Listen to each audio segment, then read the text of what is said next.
What's up, y'all? Welcome back to Ringmaster's Game Dungeon. My name's Patrick, and today I'm going to show you my my Osgir commander deck. Now, this is one of the new commanders out of Strixhaven, and he's pretty awesome. So, basically what he does is he's a 4/4 Vigilance, and he can sacrifice an artifact by paying 1, and then target creature can get +2/+0 until end of turn. And then what he can also do is pay X depending on the artifact's converted mana cost or mana value. Tap him and exile that card from a graveyard, and you create 2 tokens that are copies. Activate only as a sorcerer, or only on your turn. Now, this can get pretty out of hand. I'll just show you, my version of the deck. And then we'll do some play testing on it. I'll just draw a couple hands and show you. So we'll start with the land. So Shatter Skull Smashing. Just a land with some extra goodies if needed. Command Tower. Pathway. Red and white.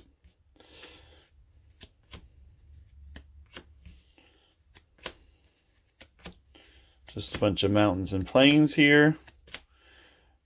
1 snow covered just because I like snow. Battle Forge or Battlefield Forge. Okay, then we're going to get into some other things here in a second. Axguard Armory here. And the reason why I got this one is you can sack it and grab an equipment. And then I got all the Urza's power plant and artifact land. Myriad Landscape. This one can help if you only get like 2 mana or 2 land, 2 or 3 land, and you need this to grab another land.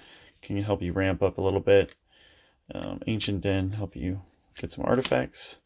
Snarl, Urza's Mind. I'll put those aside in a second. I'll tell you why I'm running the Urzas. So there is a reason why we're running the Urzas, because it is very possible. I'm also running Lorehold Campus here. This is for late game. Pay 4, scry 1. This could help you. And now I got Inventor's Fair. So at the beginning of your upkeep, if you control 3 or more artifacts, gain 1 life. You can sack this, search your library for an artifact, and put it into your hand. Only if you control 3 or more artifacts, and the likelihood that we actually control 3 or more artifacts is very likely. Now, so I'm running all 3 of these, and if you read them, each one says if you control all 3 of these, this one taps for 3, these 2 tap for 2. Colorless mana. So these 3 will tap for 7 if you have them all 3 in the field. Now, it's very easy. It's not easy, but it can be very easy to get all 3 of them on the field, and I'll show you. Rogue's Passage just makes a creature unblockable. Artifact land, Citadel, scry 1 land. Alright, so mana rocks here. So Commander Sphere, pay 3, 1 mana of any color in your commander's identity. Sack, draw a card. Now, we want lots of card draw. Since we're in red and white, we have to grab our card draw basically from artifacts, right? So our mana rocks, Mox Opal. So Metalcraft, I mean, we're going to have artifacts. This is going to help us tap for land. Cursed Mirror, now this one is an interesting one because it can do so many different things, because we have so many artifacts that do so many things in here. But it can come in as a copy of any creature on the battlefield, and it has haste. So this can get pretty outrageous, depending on what you have on the field. But it also could just tap for red mana. So and then Karn, and what this does is this can give you some card advantage, and it can also create a artifact creature token that gets 1/1 for each artifact you control, and there's a high likelihood that we're going to have lots of artifacts. Duretti, so he can loot for us, discard 2 cards, draw that many cards, sack an artifact, return target artifact creature from your graveyard to the battlefield. So this deck works perfect, or this card works perfect in here. Smothering Tithe. So this will tax the players that you're playing with, and whenever they draw a card, they may pay 2. If they don't, you get a treasure token. So that's going to put artifacts on the field. It's going to synergize well. It's also going to ramp you up. So this card works very well in here. Anointed Procession. This is just going to double up the amount of tokens we have. And this can just, if you get this on the field, you can go just bonkers. Just bonkers with this deck. Osgir Command, we're keeping this in here just to deal with whatever we need to deal with. If it's other artifacts, enchantments, whatever. Creatures, this one's a pretty good one to deal with what you need. Path, exile a creature, because we're white and we just exile. Wake the Past. Now, this one can be good. I'm kind of on the fence about this one.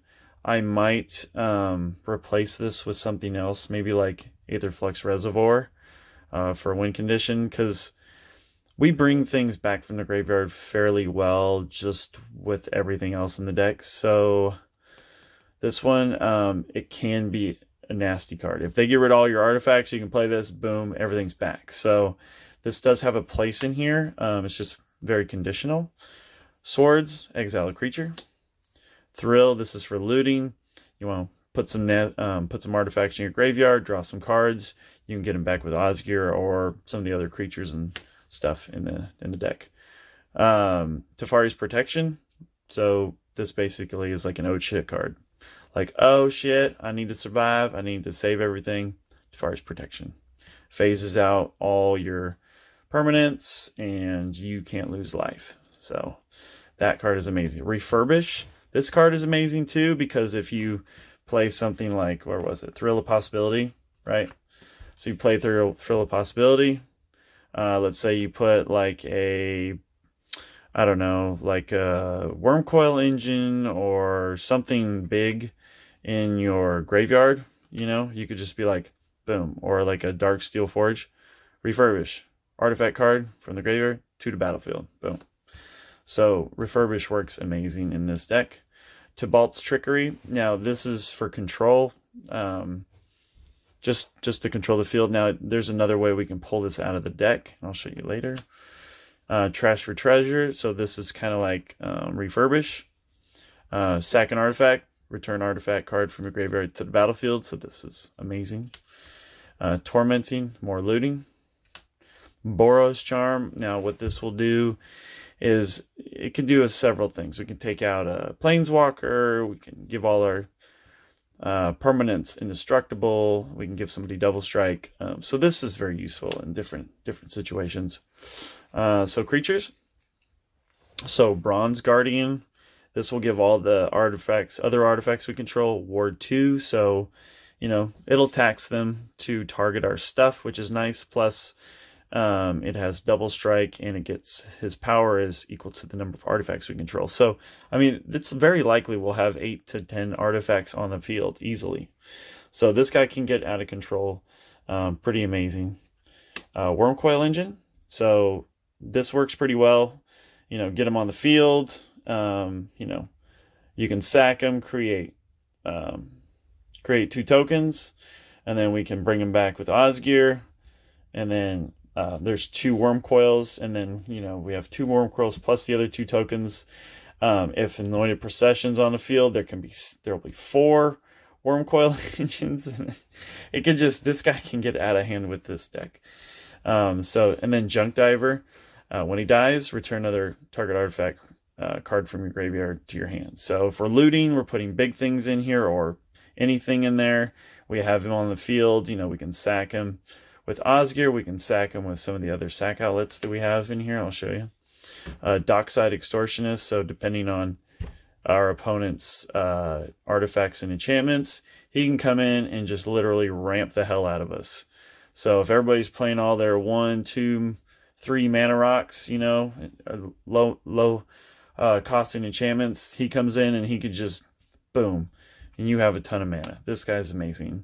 And he also has Enter the Battlefield EBT trigger, which is nice in this deck because there are other reasons for that.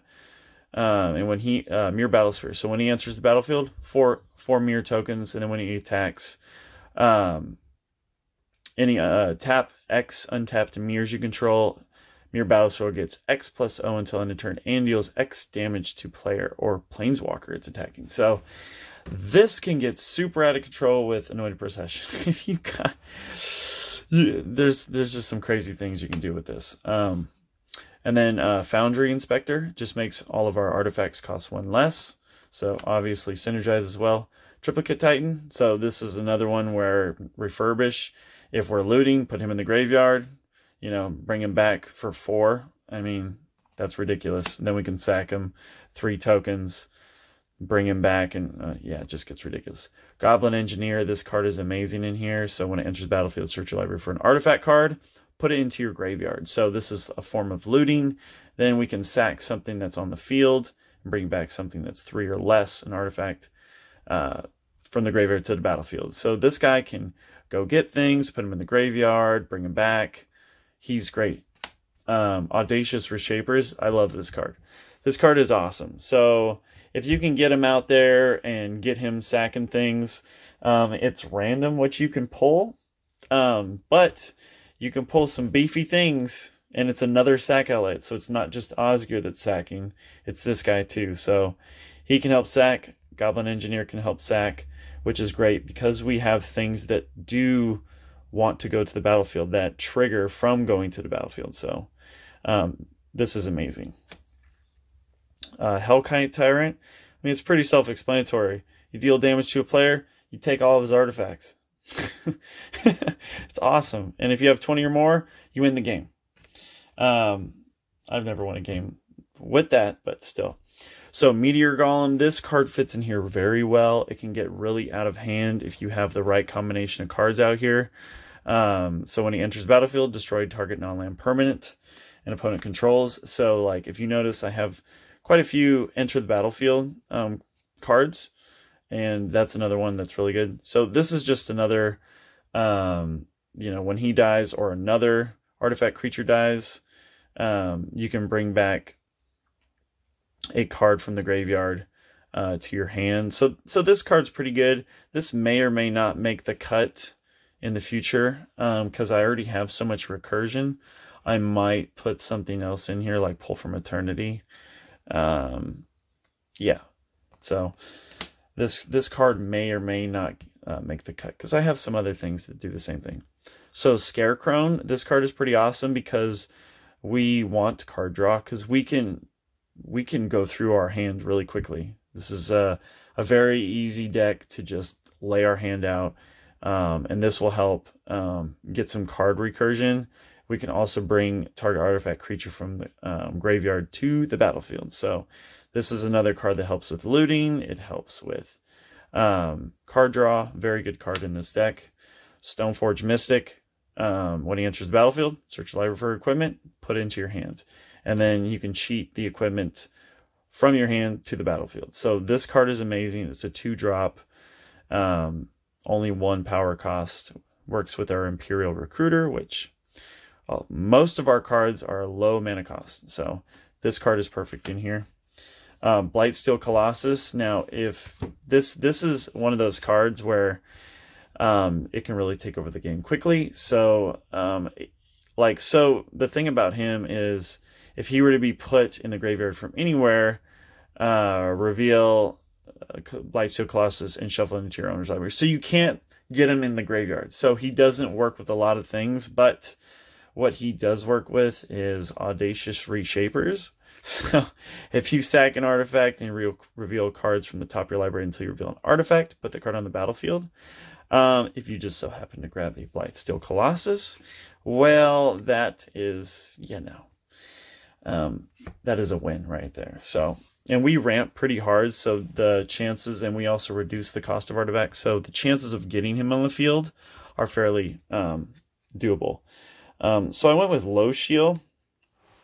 I play tested this card a little bit. I like this card. We have artifacts coming in and out of the battlefield constantly. So whenever one or more artifact creatures enter the battlefield, draw a card. This ability only triggers once though. If this kept going, we just keep drawing cards. This part we're not really too concerned about. Prevent combat damage that would be dealt to attacking artifact creatures you control. That's not that big of a deal. It's a little useful, but we want to keep the card draw engine going. Because, again, you can dump your hand fairly quickly. Now, Imperial Recruiter, this card works really good in here because you can go into your library and get a creature card with power 2 or less, reveal it, and put it into your hand. Now, This card works great because there are so many things that have power 2 or less in this deck. I mean, this guy, Low Shield, Goblin Engineer, let's see, Dockside Extortionist, Junk Diver, Stoneforge Mystic, Scarecrow. I'm not sure if Bronze Guardian, it should work since he actually has nothing until he hits the field. So, yeah. So this card works really well to go get what you need. Solemn Simulacrum. It's another 2 costs, so we can go get our Solemn Simulacrum if we need to ramp. So turn 3, Imperial, Solemn. Turn 4, ramp. Boom, boom, boom. So obviously Solemn's in here because he's a ramp. He enters the when he enters the battlefield, go grab a land, put it into the battlefield tap. And then when he dies, you may draw a card. So this card is just great because you can sack him, you draw a card, put him in here, get him back to the field with Osgir, make 2 copies. As soon as they both hit the field, 2 lands onto the battlefield under your control. That's amazing. You can sack him again, draw more cards. If Anointed Procession's on the field, if you get this out with him with 4 of them pop, that's 4 lands onto the battlefield. The ramp is insane if you can do that. So Sun Titan, this one came with the precon, and this one is great because there are a ton of things in this deck that are mana value 3 or less. So, and he's an ETB trigger, and there's a card in here that also, if you can get there's several cards, I don't know if you noticed, that have ETB triggers, and there's one card I put in here that if you can get it on the field, you can just keep these things reoccurring. Combustible Gear Hulk, another card from the precon. When it enters the battlefield, target opponent may have you draw 3 cards. If the player doesn't, you mill 3 cards, then Combustible Gear Hulk deals damage to that player equal to total mana value of those cards. Now, this card can get out of hand. So if you play him, you can draw 3 cards, right? But if the opponent chooses to have you mill, well, I mean, there's some big dog cards in here. 6, 9, 11, or 6, 9, 12 drop cards in here. I mean, that can do some serious damage. And if you have Anointed Procession, or even if you just exile him and you put 2 on the field, and they choose both times to mill, there's going to be a lot of damage. Anointed Procession. So you're either going to get a ton of cards, or you're going to do a ton of damage. This card's crazy. Anyway, so Mirror Retriever. This card is great because you could just, when he dies, return another artifact card from your graveyard to hand. So you can chump block, bring something back. You can sack him with Osgir, or with Audacious Reshapers. So if you got these 2 on the field, you can sack Mirror Retriever with this, go get something from your out of your library, and then if you have something already in the graveyard, you can bring it to your hand. So Mirror Retriever is just perfect in this deck. It's perfect. It's wonderful. Anywho, moving right along. So Kadoltha Forge Master, sack 3 artifacts, search your library for an artifact card, put it onto the battlefield. So whatever you need. You want to get Blightsteel? Boom. Sack 3 artifacts. There's always 3 artifacts on the field with this deck. So this card's great. Go get what you need. 1,000-Year Elixir. Now this one is pretty nice. I tested this and I like it in here because if you can get this out before you play Osgir, you can cast Osgir, and then if you have the mana to do it, you can immediately use his tap ability. So that's fantastic. The same goes for Audacious Reshapers, Goblin Engineer. And then if you have the mana, you can untap Osgir and do it again. So if you have multiple artifacts in the graveyard, you can tap, create the tokens, untap, tap, create the tokens. This card can get outrageous if you got the right setup. Archaeomancer's Map. So this is pretty nice. It's kind of like, reminds me kind of like Land Tax. But what I like about this is it's an artifact, and when it hits the battlefield, like immediately you play it, boom, you get 2 plains cards put them into your hand, right? And then whenever a land enters the battlefield under another opponent's control, you can play a land on the field. So I really like this because if you just grab this and you grabbed your 2 planes, you played one of them, and then you're going around the table and somebody plays a land and they have more lands than you, you can put another land. So this will help you ramp and get card advantage. So I feel like this is actually potentially better than land tax. It's argumentable, but I really do like this card in here. The fact that it's an artifact really helps with the synergy. So Spine of Ishsaw, this card can get outrageous. When it enters the battlefield, destroy target permanent. When it goes to the graveyard, when Spine of Ishsaw is put into the graveyard from the battlefield, return it to your hands. I mean, it's ridiculous because you can sack him, and then it'll just go right back to your hands, and you can play it again.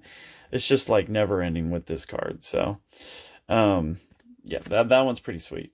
So Ichor Wellspring, this card is wonderful. Play it, draw a card. Sack it, draw a card. Make tokens, draw a card. Sack them, draw a card. This is an amazing draw engine.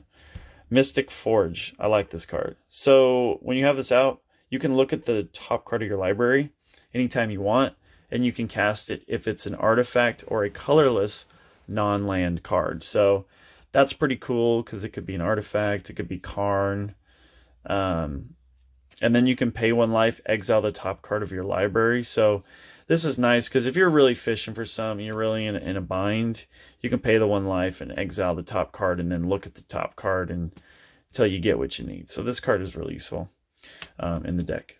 Darksteel Forge, this is more of an endgame type thing. So if you get all your artifacts on the field, play Darksteel Forge, they all have indestructible. So this can get really out of hand because then you could just keep everything on the field forever. Mishra's Bauble, look at the top card of target player's library. Draw a card at the beginning of next turn. So this is just a 0-cost draw engine. Keeps recurring from the graveyard with Osgir. So Expedition Map, this is how you get all of the, what do you call them? The Urzas. So in order to get the Urza, all 3 of the Urzas out, you need Expedition Map. So play this turn 1, or sorry, play this for 1 mana, sack it for 2, search your library for a land. So it doesn't have to be basic, it's just any land card. So you play this, sack it, and get your first Urza, and then with Osgir, what you can do is bring it back from the field. You have 2 of them then. So then you can sack both and get the other 2, bang. You have all 3, and then you're rocking with 7 colorless mana. Beautiful. Absolutely beautiful. So Expedition Map is a must with the Urzas in this deck. So it's pretty cool. Let's see, moving on. So Sculpting Steel, you can have this come into the enter the battlefield as a copy of any artifact. So this is any artifact. So if you see something like your opponent's playing Sword of Feast and Famine or whatever, you know, if you have a Meteor Golem out here, you know, you want to destroy something else, sure, you know, this is amazing. So this can come out whatever you want, whatever you need. Coveted Jewel, this one is pretty good too because when it enters the battlefield, you draw 3 cards. Then you have the ability to add 3 mana of any one color. There's a downside is whenever one or more creatures an opponent controls attack you that aren't blocked, that player draws 3 cards and gains control of Coveted Jewel. But what you could do with this is you have to be smart with it. You know, make sure you have some mana. But like, so when you play it, right? Play it when you have Osgir or something that Audacious Reshaper, something that where you can sack it, because you can play it, draw the 3 cards, you can use the mana from it, you know, to use have Osgir sack it. Sack the artifact, and then, you know, put them in the graveyard, and, you know, somebody can't take it from you. But if you're, you know, you need some cards, and you have the mana to do it, tap this man, create 2 tokens of this bad boy. You're going to have 6 more mana afterwards. 6 cards. Insane. So, Ugin's Nexus. Now, this is another good one because it prevents anybody from taking extra turns. So any blue guys out there, this is gonna, stop you from doing that. It'll actually make them skip that turn instead. Now, if this would be put into the graveyard from the battlefield, it would allow you to take an extra turn. So you can play this, sack it, bring it here, take an extra turn. And then if you bring him back to the field, he's a legendary artifact. So you can bring him, you'll get 2 tokens. Only one will be able to on the field. So you can't take an extra turn until there's only one, because this doesn't allow people to take an extra turn when it's on the field. So, and the legendary rule, obviously. So when they both come to the field, one will survive, one will be back here. You can sack him again, take another extra turn. So Ugin, if you can get Ugin out with Osgir, I mean, you can really take advantage of the field from there. And now Conjurer's Closet. Now this card works really good in here because if you read it at the beginning of your end step, you may exile target creature you control, then return that card to return that card to the battlefield under control. Now, I have so many cards in here that have ETB effects. So if you have this out with like Meteor Golem, right? So play Meteor Golem with this out, destroy target non-land permanent, and if you're the beginning of your end step, blank him back, destroy target permanent. And that goes for so many other cards in the deck. So many creatures that have ETB effects. So let's say Combustible Gearhulk. So you play him, boom, draw 3 cards or mill and deal damage. Blink him, do it again, right? Sun Titan, Solemn Simulacrum, bring stuff from the graveyard. Ramp, Imperial Recruiter, go tutor the creatures. Gauntlet Engineer, go get an artifact, put in your graveyard when it blinks. Mirror Battlesphere when it blinks. 4 more mirror tokens. Dockside Extortionist, a whole bunch more when it enters battlefield, more treasure tokens. Stoneforge Mystic, when it enters battlefield, get yourself some equipment.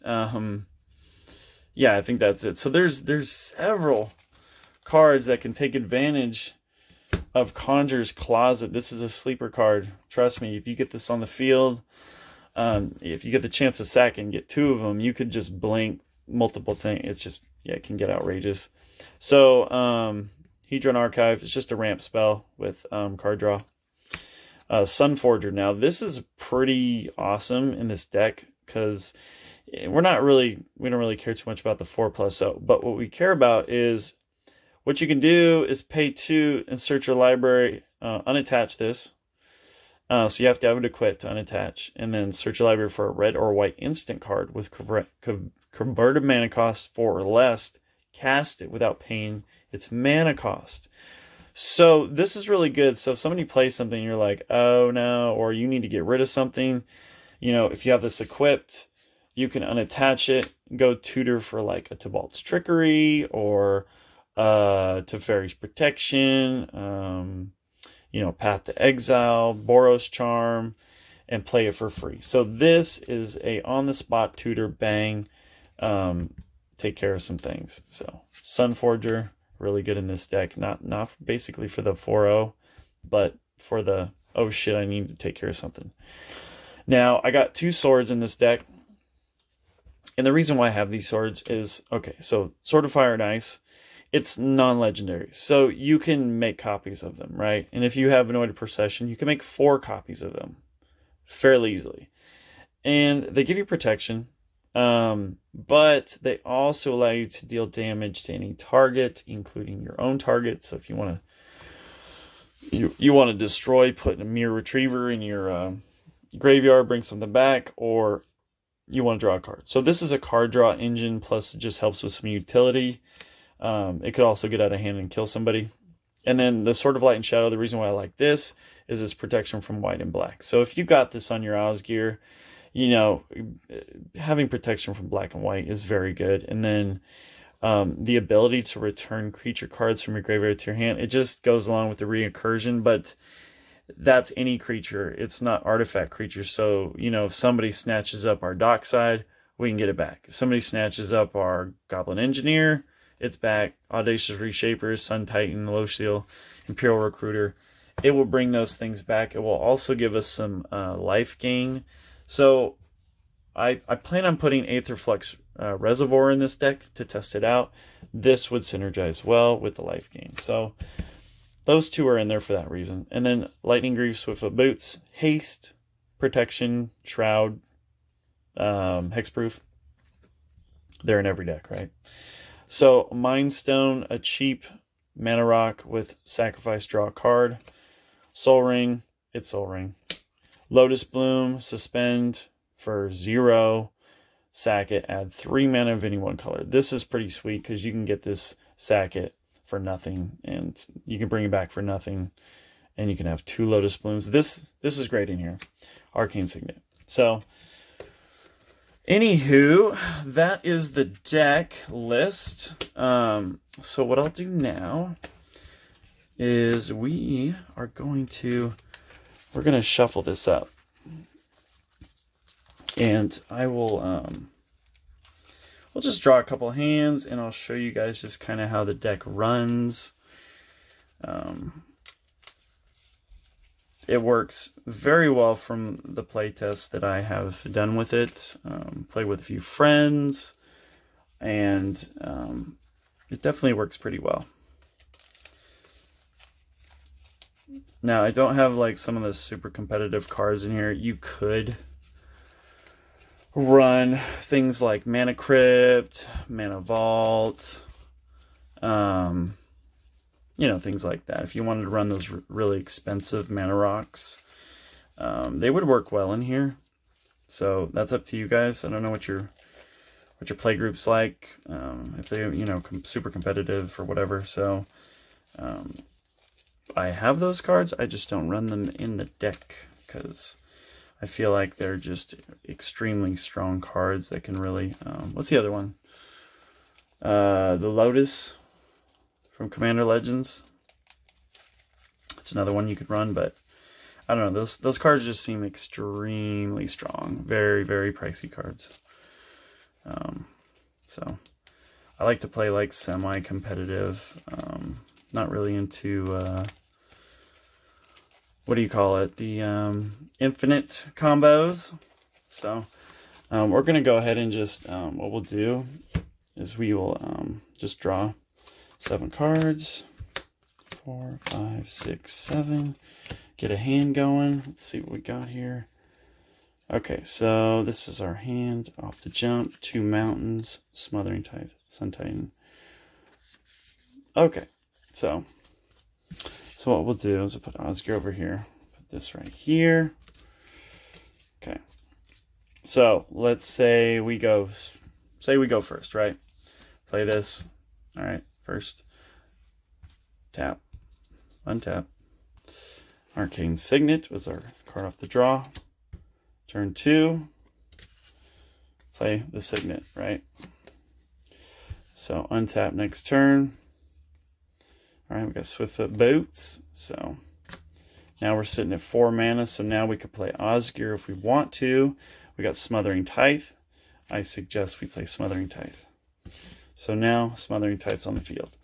Now this is where things can change big time. So now we're going to tax the field while they play or while they're drawing cards. Now let's just assume that, you know, one person wanted to, you know, not pay, and we'll get a treasure token there, okay? It could be everyone. And you can end up with 3 treasure tokens by the time it gets back to you, which is a huge difference. So now we got this guy, Blight Steel here. So now we're sitting at 1, 2, 3, 4, 5. And now what we could do here is we'll pay 3 Foundry. So now all our artifacts cost 1 less. Swiftfoot Boots will only cost 1. Play Swiftfoot Boots. And then now we're passing around the turn. Now, assuming this is still on the field, right, and hasn't been blown up, let's say we get another treasure token, right, from one person not paying it. Just assuming. It could be more, it could be less. you never know. So, all right, so now we're sitting at 1, 2, 3, 4, 5, 6, 7 mana. Now this could be way more mana or way less mana. So this guy costs 11. I'm already at 7 mana, just like that, right? So now we could play 1, 2, 3, 4. Play Osgir. He's in. Pay the 1. Equip Swift Boots. Right? And then this is where it's going to start to get quite interesting. So we'll let it go around the table. Let's say everybody pays at this point because everybody's got mana. They don't want me to have any extra treasure tokens. All right. So now we got Thrill, right? Okay. So now we got Thrill possibility. So we're going to go ahead and just pay, let's pay the 2. Thrill. Put in the graveyard as additional cost to cast a spell. Discard a card. So we'll discard Blightsteel Colossus. It goes into our owner's library. We'll just put on the bottom. And then I draw 2 cards. All right. So we got some big dogs here. So we got 1, 2, 3, 4, 5. So we have 5 mana. And then what we can do here is we could just chill. Yeah, we could just chill for right now. And then we'll pass turn. Next, we got Junk Diver. Play the land. So we're sitting at 3, 4, 5, 6, 7, 8. So we're sitting at 8 mana now. So what we could do here is, 3, 4, 5, 6, tap all this, Hellkite Tyrant, pay 1 of the treasure tokens, equip Swiftfoot Boots, swing, steal all the artifacts that they control. Who knows what that's going to be like. So we still have 1, 2 treasure tokens here. We can pay these 2. They blow up. We can play Junk Diver. So now the Junk Diver, when it dies, you can return artifacts from the graveyard to the battlefield. So what we could do is we could start sacking these guys and bringing them back. So depending on what artifacts we have at this point, could really sway the game here. So now Mishra's Bauble, that's a 0 cost. Sack it. Look at the top card of Tire Player's library. We have a Kadoltha Forge Master coming, right? And then draw a card at the beginning of next turn's upkeep. So this is pretty insane. We're going to have him hitting the field. So yeah, we sack this, right? So it's on the field, so we can literally pay nothing, tap this, get 2 more of these guys on the field, and then sack them both. We can be drawing some serious cards here. So we got Combustible Gear Hulk. I mean, you can already see, because with the Kadoltha Forge Master coming out next, we can literally, with all these baubles out and everything, we could just sack all this stuff. It goes to the graveyard. Bring our Blightsteel Colossus into the battlefield. And that's pretty much GG. Now, if all this stuff got blown off the field, we already have Wake the Sun.